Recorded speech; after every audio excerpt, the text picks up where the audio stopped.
Hi, my name is Caroline Maguire, and I'm the author of Why Will No One Play With Me?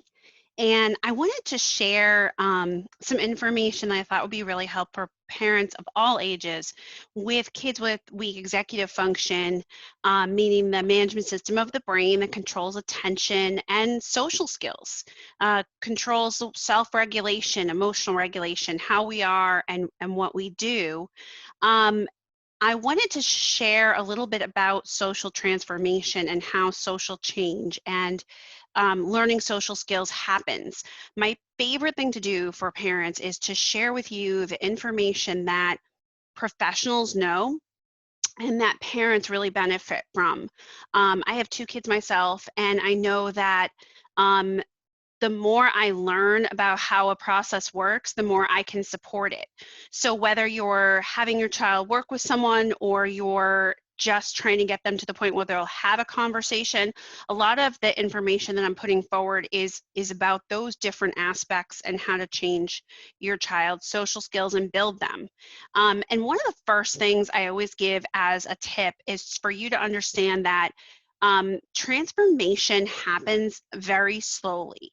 Um, the first step is, and I talk about this in Why Will No One Play With Me, how to have conversations, how to bring your child to the conclusion that they'll be a partner, a collaborative partner with you. If they're working with a professional, if they're in a social skills group, if they just need some tweaking and help, it doesn't matter. You're their partner, right? You're there on the front lines all the time. But it's really confusing as a parent because a lot of times, even if they're engaged with you or they seem to be working things through, it takes a long time for these changes to occur. And so I wanted to share with you a couple of things. In Why Will No One Play With Me, I have this tool called the Bridge to Betterment, and it goes through all of the stages of change, right? From the kid saying, I'm fine, thank you very much, to moving to the point where they consider that maybe they want to make a change, to the point where they finally recognize what they're doing, to the point where they finally would be adaptive. And to be honest, a lot of times kids will recognize that they're doing something, but they can't necessarily adapt, right?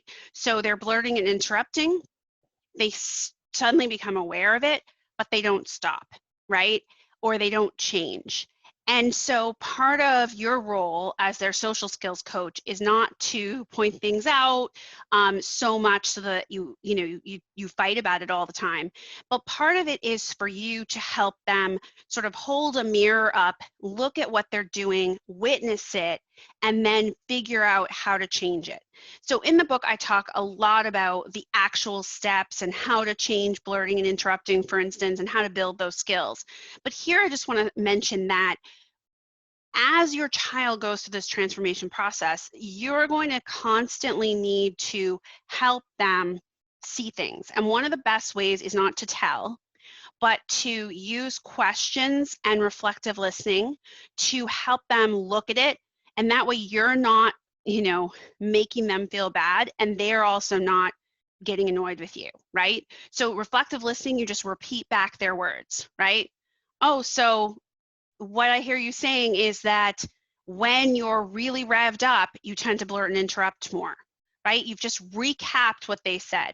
This gives them a chance to agree, disagree, tell you some clarifying, no, that's not what I'm saying. But it also gives them a chance to do something miraculous where they kind of float above their body and they hear what they're saying and they start to realize what they're doing. The other is to use open questions, which is just instead of telling them, you always do this or that, and they get alienated by that, just ask them, so what went on at the party? Well, what made this hard? What was it that made blurting happen? What do you think was going on? The other thing I want to share, I'm going to try to do a screen share here.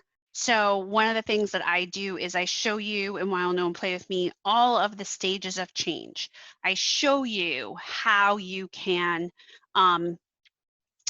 see in the How Will You Know tool that's found in Why Will No One Play With Me exactly what you're going to hear and what you're going to see. So you're not going to hear a kid say, wow, I really was doing this all wrong. You're going to hear them say things like, you know, I kind of wish that I'd done this differently. Or, you know, when I'm really feeling overwhelmed, I, I don't talk to anyone. And those things that you hear and see, they really can be powerful. The other thing that I wanted to show you was that the more you talk about relationships and communication, the more you're going to have luck with that transformation. So, for instance, instead of saying, you know, you have social skills issues, etc., talk about, you know, communication. Like, everybody has to work on communication. There are thousands of business books about communication. Find that carrot. What do they want to do in life, and how does this link? And then also to model for them by your own actions, and then to talk about relationships and communication and social skills and friendship as something that requires action. So to connect with someone for camaraderie, to give them and have that connection, you're really going to have to take action steps, right? And a lot of times as parents, we're watching as our kid with executive function weaknesses just doesn't take those steps. It's really hard for them. So one of the things I would do is just to ask them questions and talk about, you know, what are the stages of friendship? Where are you in those stages? You know, and to remember that sometimes when we ask a kid to reach out to someone, just text them and hang out, if they have very thin social networks, this is an epic ask. This isn't a small ask. This is an epic ask.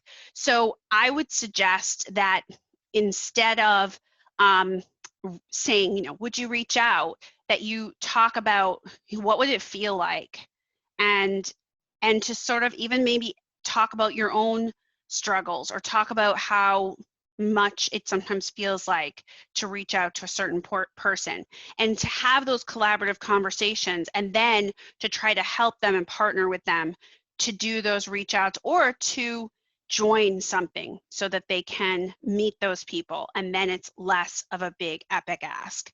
You know, if they join a group chat, or if they join a bunch of other kids together, it's a lot less to bridge, right? So a lot of times as parents, we get so frustrated, and I totally get that. But my suggestion to you, my biggest suggestion about this transformation process, is to know that it's a slow process, and that the more we push, the less we're going to get, because then your child often shuts down. All right, I hope this helps. Thanks.